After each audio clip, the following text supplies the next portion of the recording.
Françaises, Français, mes chers compatriotes, je veux ce soir vous parler des jours qui viennent, de notre organisation face à l'épidémie, tirer les premières leçons de cette crise et dessiner en quelques lignes notre nouveau chemin. À partir de demain, nous allons pouvoir tourner la page du premier acte, en quelque sorte, de la crise que nous venons de traverser. Dès demain, tout le territoire, à l'exception de Mayotte et de la Guyane où le virus circule encore activement, tout le territoire donc passera dans ce qu'il est désormais convenu d'appeler la zone verte, ce qui permettra notamment une reprise plus forte du travail et la réouverture des cafés et restaurants en Île-de-France. Dès demain, il sera à nouveau possible de se déplacer entre les pays européens.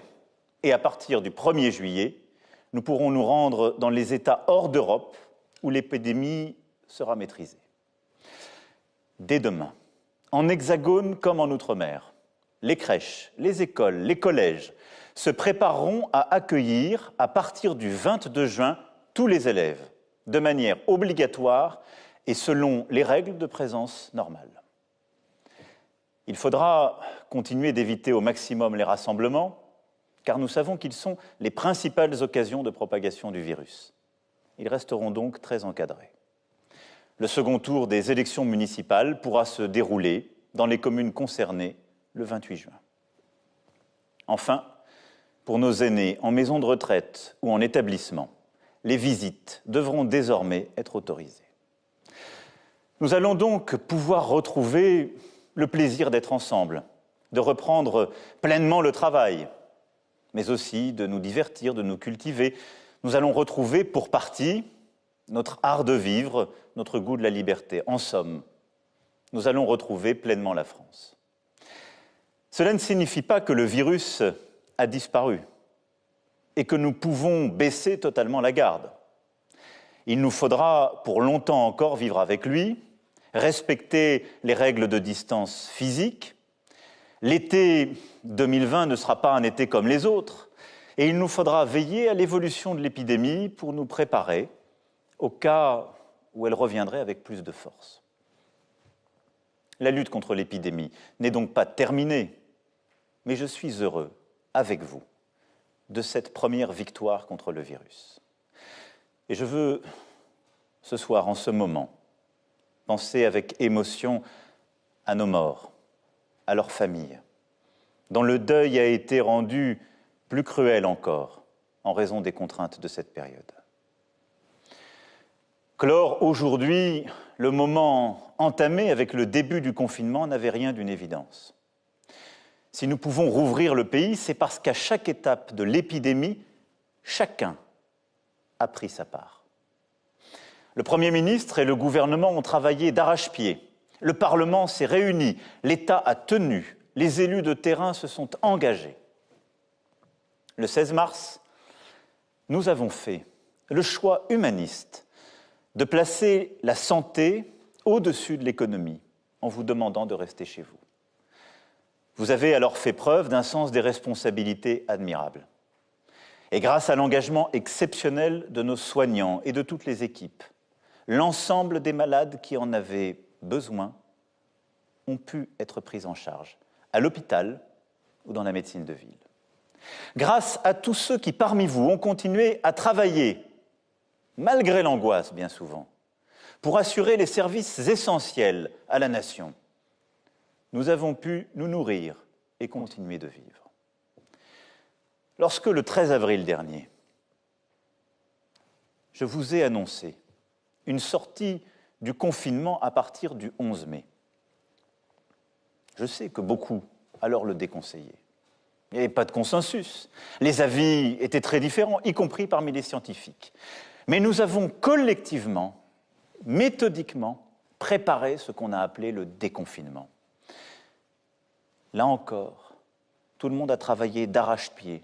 Nous avons surmonté les craintes, les angoisses, et vous êtes ressortis à nouveau, avez progressivement repris le travail.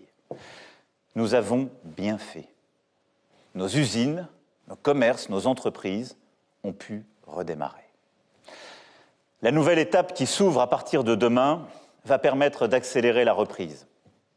Il le faut. Et là aussi, je compte sur vous. Car nous devons faire pleinement repartir notre économie en continuant de protéger les plus fragiles. Nous n'avons pas à rougir, mes chers compatriotes, de notre bilan. Des dizaines de milliers de vies ont été sauvées par nos choix, par nos actions.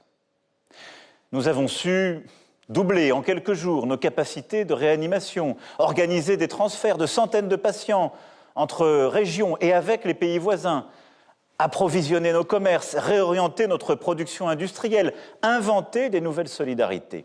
La période a montré que nous avions du ressort, de la ressource, que face à un virus qui nous a frappés plus tôt et plus fort que beaucoup d'autres, nous étions capables d'être inventifs, réactifs, solides.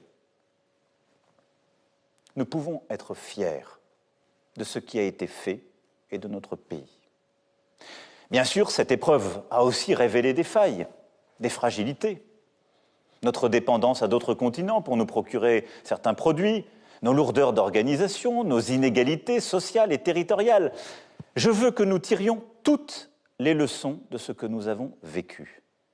Et avec vous, comprendre ce que nous avons mieux réussi ou moins bien réussi que nos voisins. Nos forces, nous les conforterons. Nos faiblesses, nous les corrigerons vite et fort. Le moment que nous traversons, et qui vient après de nombreuses crises depuis 15 ans, nous impose d'ouvrir une nouvelle étape afin de retrouver pleinement la maîtrise de nos vies, de notre destin en France et en Europe. Ce sera la priorité des 2 années à venir que je veux utiles pour la nation. C'est aussi le cap de la décennie que nous avons devant nous. Retrouver notre indépendance pour vivre heureux et vivre mieux.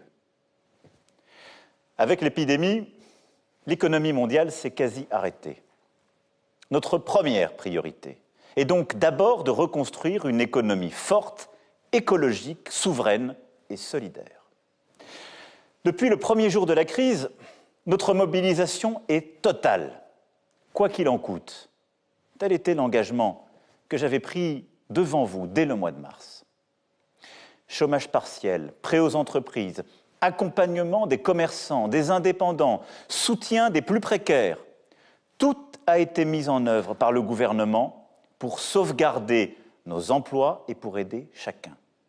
Nous avons décidé des plans massifs pour des secteurs les plus durement touchés, l'industrie automobile, l'aéronautique, le tourisme, la culture, la restauration, l'hôtellerie. Et nous poursuivrons. Au total, nous avons mobilisé près de 500 milliards d'euros pour notre économie, pour les travailleurs, pour les entrepreneurs, mais aussi pour les plus précaires. C'est inédit. Et je veux ce soir que vous le mesuriez aussi pleinement. Dans combien de pays tout cela a-t-il été fait? C'est une chance. Et cela montre la force de notre État, de notre modèle social et de notre économie. Ces dépenses se justifiaient et se justifient en raison des circonstances exceptionnelles que nous venons de vivre. Mais elles viennent s'ajouter à notre dette déjà existante. Nous ne financerons pas ces dépenses en augmentant les impôts. Notre pays est déjà l'un de ceux où la fiscalité est la plus lourde, même si depuis 3 ans, nous avons commencé à la baisser. La seule réponse est de bâtir un modèle économique durable, plus fort, de travailler et de produire davantage pour ne pas dépendre des autres.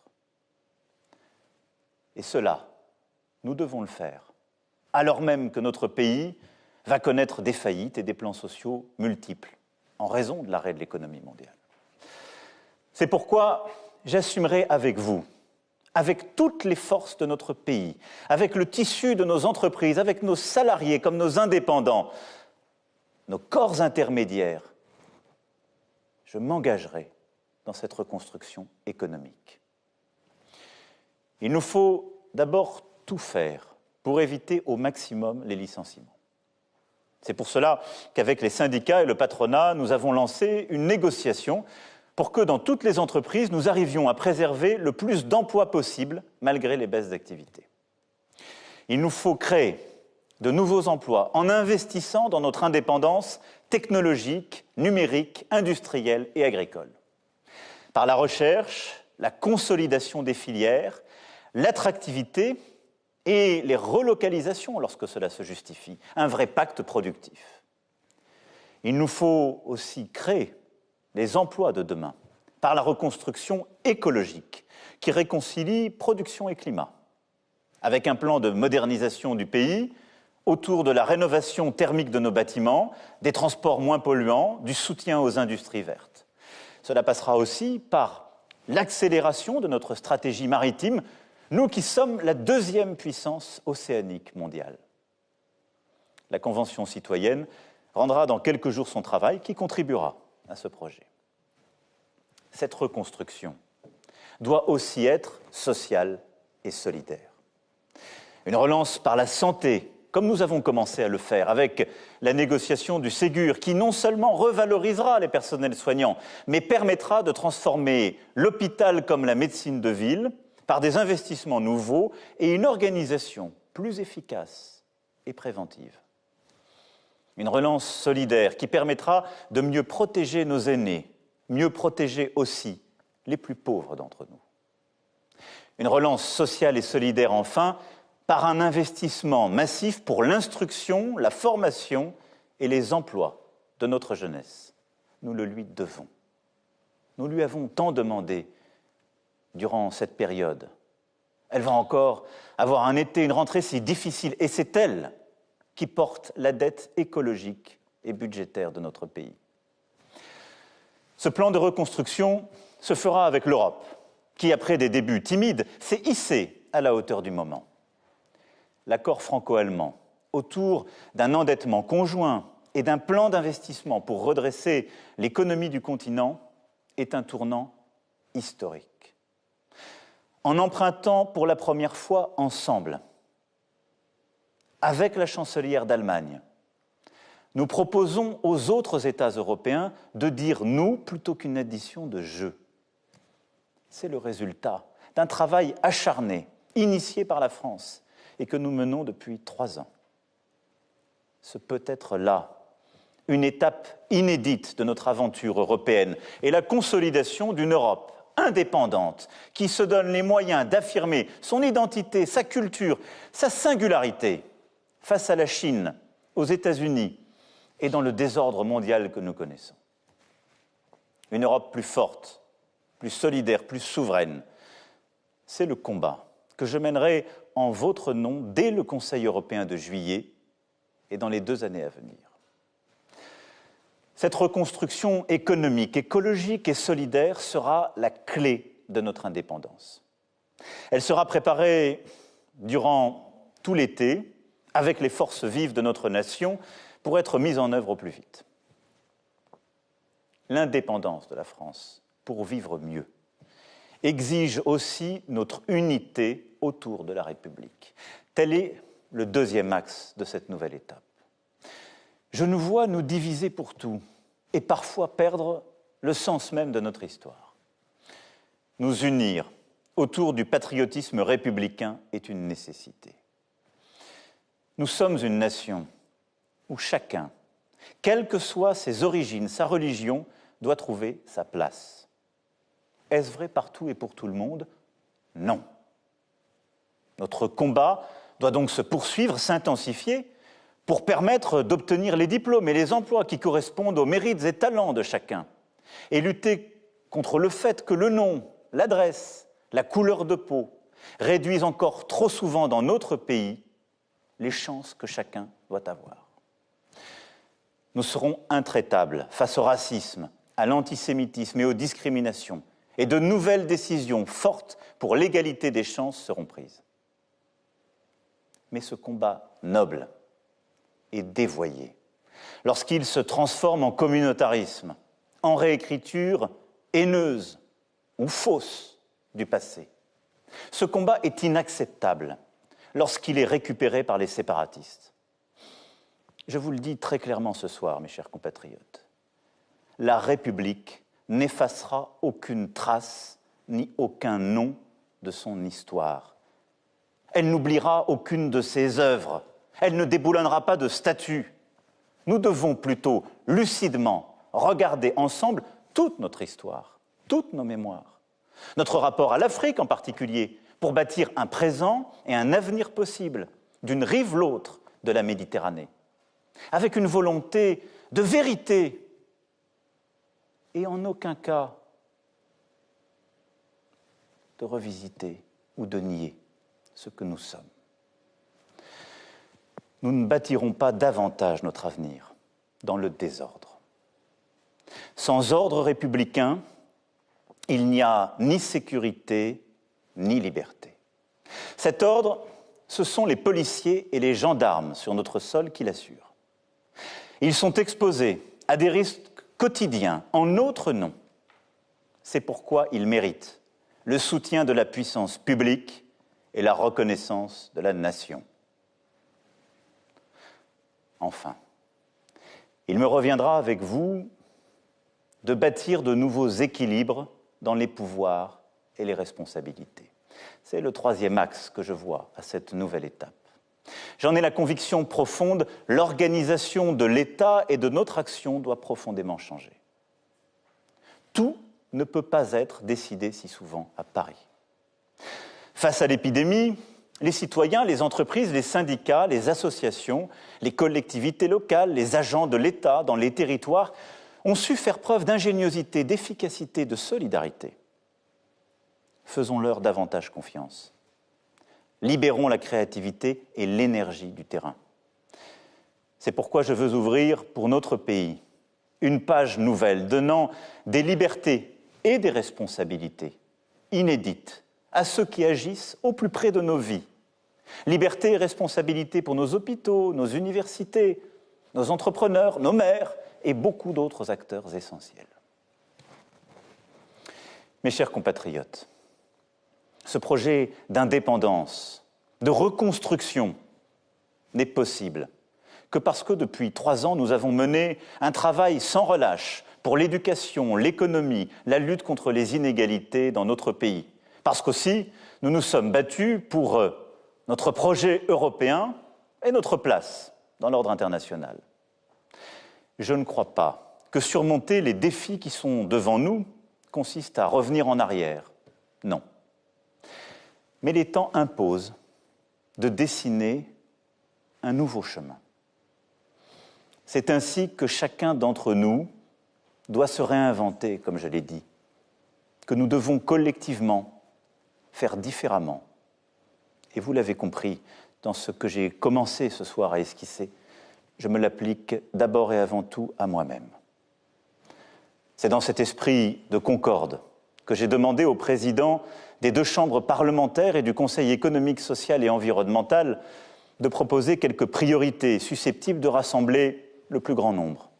C'est aussi dans cet esprit que j'ai engagé des consultations larges que je poursuivrai durant les prochains jours. Je m'adresserai à vous en juillet pour préciser ce nouveau chemin, lancer les premières actions. Et cela ne s'arrêtera pas.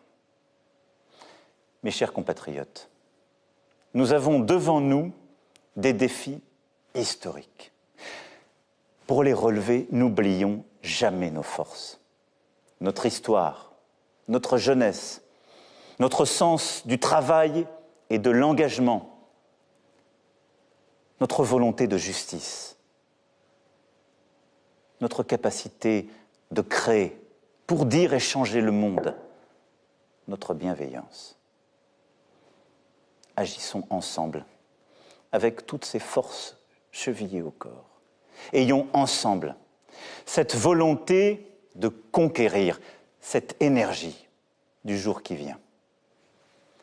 Vive la République, vive la France.